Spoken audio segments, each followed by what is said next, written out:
आजकल हम देख रहे हैं कि दुनिया भर में तनाव बढ़ रहा है और भारत भी आत्मनिर्भरता पर काफ़ी जोर दे रहा है। तो इसका सीधा असर हमारी घरेलू रक्षा कंपनियों पर दिख रहा है। गजब की तेजी आई है। हाँ बिल्कुल, बड़े बड़े ऑर्डर्स आ रहे हैं, हजारों करोड़ों का निवेश हो रहा है। सतह पर तो ये निवेशकों के लिए बहुत आकर्षक तस्वीर लगती है। हाँ, लगता है कि मौके ही मौके हैं इस सेक्टर में। सही है, लेकिन हाल के कुछ विश्लेषण वो ये दिखाते हैं कि सिर्फ कंपनी की ऑर्डर बुक कितनी बड़ी है, इस पर पूरी तरह भरोसा करना शायद सही ना हो। अच्छा, मतलब सिर्फ ऑर्डर बुक का साइज देखना काफी नहीं है? हाँ, वो गुमराह कर सकता है। तो आज हम इसी पे थोड़ी गहराई से चर्चा करेंगे कि क्यों। ठीक है, और आंकड़े देखें तो वो वाकई ध्यान खींचते हैं। भारत का रक्षा बजट देखिए, पिछले 10 साल में करीब 176% बढ़ गया है। हाँ। FY 26 में 6.81 लाख करोड़ है। बहुत बड़ा अमाउंट है। हाँ, और कंपनियों की ऑर्डर बुक देखिए, भारत इलेक्ट्रॉनिक्स मतलब BEL, उनके पास 71,000 करोड़ के ऑर्डर। HAL के पास तो 1.80 लाख करोड़। और सुनने में आया है कि HAL का FY 26 तक शायद 2.5 लाख करोड़ तक पहुंच जाए। और शिप बिल्डर्स का भी ऑर्डर बुक अनुमान है कि FY 27 तक तिगुना हो जाएगा। तो इस ऑर्डर की बारिश ने स्टॉक्स में भी जबरदस्त उछाल आया। निफ्टी इंडिया डिफेंस इंडेक्स को ही देख लें, 1 मार्च 2025 से लगभग 50% ऊपर चढ़ गया। बाप रे! और कुछ स्टॉक जैसे पारस डिफेंस, GRSE, ये तो 3 महीने में ही 90-100% बढ़ गए। हाँ, और HAL, Mazagon dock, Cochin shipyard, ये भी मई 2025 तक 47 से 70% ऊपर थे। लेकिन फिर कहानी में एक ट्विस्ट भी आया। बिल्कुल, जुलाई 2024 से फरवरी 2025 के बीच यही डिफेंस इंडेक्स जो इतना चढ़ा था, वो 38% गिर गया। 38%? काफी ज्यादा है ये तो। हाँ, HAL तो 45% गिरा, कोचिन शिपयार्ड की कीमत लगभग आधी रह गई। तो यही सवाल उठता है कि अगर ऑर्डर बुक इतनी मजबूत है जैसा हम कह रहे थे, तो फिर बाजार में इतनी उठापटक क्यों, इतना जोखिम क्यों है? देखिए, इसकी सबसे बड़ी वजह है जिसे हम कहते हैं निष्पादन जोखिम या एग्जीक्यूशन रिस्क। एग्जीक्यूशन रिस्क मतलब ये कि बड़ा ऑर्डर मिल जाना एक बात है, लेकिन क्या कंपनी उसे समय पर, सही लागत में और सफलतापूर्वक पूरा कर पाएगी, ये दूसरी बात है। अच्छा। और रक्षा सौदों में ये जोखिम ज्यादा होता है, क्योंकि इसमें अक्सर नई जटिल टेक्नोलॉजी होती है, सप्लाई चेन बहुत लंबी और पेचीदा होती है, कई सरकारी मंजूरियां लेनी पड़ती हैं, तो देरी होने या लागत बढ़ने की गुंजाइश काफी रहती है। हाँ, ये बात तो है। कोई उदाहरण है इसका? बिल्कुल, HAL का ही उदाहरण ले लीजिए। 2021 में उन्हें तेजस MK-1H जेट्स का बड़ा कॉन्ट्रैक्ट मिला था। हाँ, सुना था। डिलीवरी मार्च 2024 तक होनी थी, पर कुछ तकनीकी दिक्कतें आ गई और अमेरिका से GA इंजन की सप्लाई में भी देरी हुई। तो नतीजा, डिलीवरी में देर हुई और इससे सीधा उनकी कमाई पर असर पड़ा। और यही विरोधाभास है। देखिए, पिछले 5 सालों में HAL का ऑर्डर बुक औसतन 28.3% सालाना बढ़ा है, CAGR जिसे कहते हैं। 28.3%? ये तो बहुत अच्छा है। हाँ, ऑर्डर बुक के लिहाज से। लेकिन इसी दौरान उनकी बिक्री औसतन सिर्फ 8% सालाना बढ़ी। सिर्फ 8%?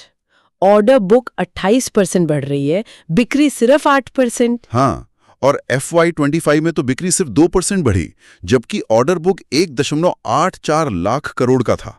तो ये निवेशकों के लिए सोचने वाली बात है। बिल्कुल, मतलब ऑर्डर मिल रहे हैं पर वो बिक्री में उतनी तेजी से तब्दील नहीं हो रहे हैं। सही। और HAL का लक्ष्य है FY 25 में कम से कम 10% बिक्री बढ़ाने का, लेकिन ये भी उनके ऊंचे मूल्यांकन, मतलब जो उनका PE रेशियो है करीब 37 गुना अनुमानित FY 26 की कमाई का, उसके हिसाब से कम लगता है। अच्छा, PE मतलब प्राइस टू अर्निंग्स रेशियो, यानी निवेशक कंपनी की कमाई के मुकाबले कितना गुना कीमत देने को तैयार है। 37 तो काफी ज्यादा है। हाँ, काफी ज्यादा है। तो पहला जोखिम हुआ निष्पादन का, ठीक है। तो एक बात ये हो गई कि ऑर्डर पूरा करना ही अपने आप में एक चुनौती है। इसके अलावा और क्या जोखिम है? एक चीज शायद सरकारी अनुबंधों पर निर्भरता। बिल्कुल सही पकड़ा, ये दूसरा बड़ा जोखिम है। ज्यादातर रक्षा कंपनियों की सबसे बड़ी ग्राहक सरकारी हैं। और सरकार सिर्फ ग्राहक नहीं, वो नियामक भी है। एग्जैक्टली। तो अगर सरकार की पॉलिसी बदलती है या बजट आवंटन में कोई फेरबदल होता है या उनकी खरीद की रणनीति बदल जाती है, तो इन कंपनियों के ऑर्डर और कमाई पर सीधा और बड़ा असर पड़ सकता है। मान लीजिए किसी प्रोजेक्ट की प्राथमिकता बदल दी या बजट में कटौती कर दी। हाँ, तो कंपनी का चलता हुआ काम रुक सकता है या नया ऑर्डर नहीं मिलेगा। ये एक बड़ा अनिश्चितता का फैक्टर है। और तीसरा पॉइंट शायद बाजार की धारणा का है। मतलब मार्केट परसेप्शन। हाँ, ये भी बहुत महत्वपूर्ण है। निवेशक अक्सर क्या करते हैं कि ऑर्डर बुक के बड़े बड़े आंकड़े देखते हैं और मान लेते हैं कि भविष्य में इतनी कमाई तो पक्की है। वो निष्पादन के जोखिम को शायद नजरअंदाज कर देते हैं। बिल्कुल। और इसी उम्मीद में वो शेयर खरीदने लगते हैं, जिससे शेयर की कीमत जरूरत से ज्यादा मतलब ओवर वैल्यूड हो जाती है। कोई उदाहरण? जैसे पारस डिफेंस का केस देखिए। उनकी ऑर्डर बुक करीब 850 करोड़ रुपए की है। उम्मीद है 1000 करोड़ पार कर जाएगी। ठीक है। लेकिन उनकी सालाना बिक्री सिर्फ 365 करोड़ रुपए के आसपास है और उनका पीई रेशियो 180 गुना से ज्यादा। 180? ये तो बहुत ही ज्यादा है। हाँ, और ऊपर से एक और चिंता की बात है, उनके देनदार दिवस मतलब डेटर डेज वो बढ़कर 295 दिन हो गए हैं। 295 दिन? मतलब कंपनी को अपने ग्राहकों से पैसा मिलने में लगभग 10 महीने लग रहे हैं। हाँ, इसका सीधा मतलब है कि उनका पैसा बाजार में फंसा हुआ है, कैश फ्लो पर भारी दबाव है। ये तो चिंताजनक है। और कोई उदाहरण? आजादी इंजीनियरिंग का भी केस ऐसा ही है। 450 करोड़ रुपए की ऑर्डर बुक है। उनके प्लांट लगभग 90% क्षमता पर चल रहे हैं। तो अच्छी बात है। हाँ, लेकिन अब क्षमता बढ़ाने के लिए उन्हें और पैसा लगाना होगा, नया निवेश करना होगा, जो शायद ज्यादातर कर्ज लेकर किया जाए। अच्छा, मतलब कैपेक्स की जरूरत। हाँ, और दूसरी बात, रक्षा क्षेत्र में नए पुर्जों या कंपोनेंट्स को बाजार में उतारने से पहले एक लंबी मंजूरी प्रक्रिया होती है, जिसमें 30 से 48 महीने लग सकते हैं। ओह, मतलब लगभग 3-4 साल। हाँ, उसके बाद ही उनसे कमाई शुरू होगी। लेकिन इतना सब होने के बावजूद स्टॉक का पीई 150 से ऊपर है। तो यहाँ भी मूल्यांकन काफी ज्यादा लगता है। बिल्कुल। चौथा पॉइंट है इन ऑर्डरों की लंबी समय सीमा। ये भी एक तरह का छिपा हुआ जाल है। लंबी समय सीमा मतलब? कई रक्षा सौदे, खासकर जो जहाज बनाने या पनडुब्बी बनाने से जुड़े होते हैं, वो सालों या दशकों तक चलते हैं। अच्छा, जैसे वो मझगांव डॉक और जर्मनी की थाइसन ग्रुप वाला पनडुब्बी सौदा। हाँ, बिल्कुल वही।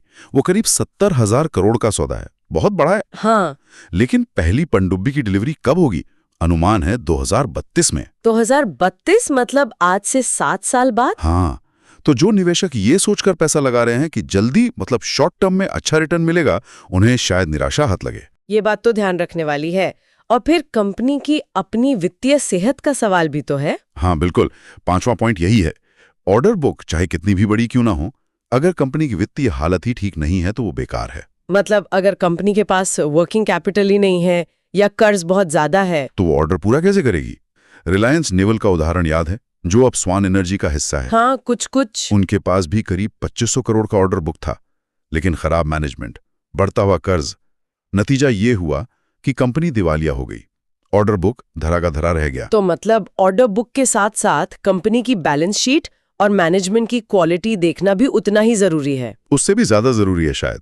और आखिर में छठा पॉइंट है वास्तविक लाभ प्रभाव। वास्तविक लाभ प्रभाव मतलब ये कि मान लीजिए किसी कंपनी को 100 करोड़ का ऑर्डर मिला। ये खबर सुर्खियों में आ जाती है, लगता है बहुत बड़ी बात है। हाँ, 100 करोड़ तो बड़ा अमाउंट लगता है, लेकिन ये सोचना जरूरी है कि इससे कंपनी को असल में मुनाफा कितना होगा और कब होगा। मान लीजिए ये ऑर्डर 5 साल में पूरा होना है। ठीक है। तो सालाना कमाई हुई 20 करोड़। अब अगर कंपनी का ऑपरेटिंग प्रॉफिट मार्जिन मान लीजिए 15% है, तो ऑपरेटिंग प्रॉफिट हुआ सिर्फ 3 करोड़ सालाना। हाँ, और फिर इसमें से टैक्स और बाकी खर्चे काट दीजिए, तो शुद्ध लाभ नेट प्रॉफिट शायद 2-2.5 करोड़ सालाना ही बचे। ओह, तो 100 करोड़ के ऑर्डर से सालाना सिर्फ 2-2.5 करोड़ का नेट प्रॉफिट। बिल्कुल। तो जो हेडलाइन वैल्यू होती है उससे असलियत काफी अलग हो सकती है। इसलिए सिर्फ हेडलाइन देखकर उत्साहित नहीं होना चाहिए। ये सारे पॉइंट्स तो वाकई सोचने पर मजबूर करते हैं। तो कुल मिलाकर हम ये कह सकते हैं कि एक मजबूत ऑर्डर बुक होना एक अच्छी शुरुआत जरूर है, लेकिन ये पूरी कहानी नहीं है। बिल्कुल सही। ऑर्डर बुक ये बताता है कि कंपनी भविष्य में क्या कमा सकती है, लेकिन ये नहीं बताता कि वो कब कमाएगी, कितनी कुशलता से कमाएगी, या कमा भी पाएगी या नहीं। तो निवेशकों को ऑर्डर बुक के अलावा और किन चीजों पर ध्यान देना चाहिए? उन्हें देखना चाहिए कि कंपनी का ट्रैक रिकॉर्ड कैसा है ऑर्डर पूरा करने में, उनका कैश फ्लो कैसा है, वर्किंग कैपिटल मैनेजमेंट कितना कुशल है, और सबसे जरूरी कंपनी की सार्वजनिक वित्तीय सेहत कैसी है। सही कहा। भारत के रक्षा क्षेत्र में अवसर तो हैं, इसमें कोई शक नहीं, लेकिन ये भी साफ है कि इसमें लंबी अवधि, देरी का जोखिम और ऊंचे निष्पादन जोखिम जुड़े हुए हैं। हाँ, तो समझदारी इसी में है कि निवेश करने से पहले इन वादों और संभावित नुकसान दोनों को अच्छी तरह समझ लिया जाए। तो ऑर्डर बुक तो बस एक मीट्रिक है जाते जाते एक सवाल मन में आता है कि मौजूदा भारतीय माहौल में किसी रक्षा कंपनी की लंबी अवधि की सफलता या विफलता तय करने वाले वो दूसरे अदृश्य कारक क्या हो सकते हैं जिन पर शायद अभी उतना ध्यान नहीं जा रहा। इस पर सोचना दिलचस्प होगा। Thanks Alina and Gautam for your information. अगर आपको हमारे एक्सपर्ट की एडवाइस सही लगी तो वीडियो को लाइक एंड शेयर कर दीजिए, साथ ही साथ चैनल को दोस्तों सब्सक्राइब